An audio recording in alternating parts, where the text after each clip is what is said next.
अस्सलाम वालेकुम स्टूडेंट, कैसे हैं आप सब। उम्मीद करती हूँ सब अच्छे ही होंगे। आज मैं आप लोगों के लिए बहुत सारे करंट पेपर लेके आई हूँ, जैसे कि CS101, CS201, CS301, बहुत सारे इसमें MCQ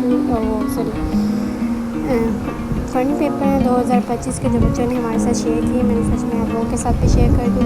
मैं एक एक मतलब के करंट पेपर तो शेयर नहीं कर सकती, तो इसलिए बहुत सारे इसमें करंट पेपर हैं जो मैंने एक ही साथ सबके शेयर कर दिए हैं। तो आप लोग इस वीडियो को लाजमी देखना है, और अगर आप लोगों को और करंट पेपर चाहिए तो आप लोगों ने हमारे चैनल को सब्सक्राइब करना है। मैं एक और वीडियो में करंट पेपर आप लोगों के साथ शेयर कर दूँगी।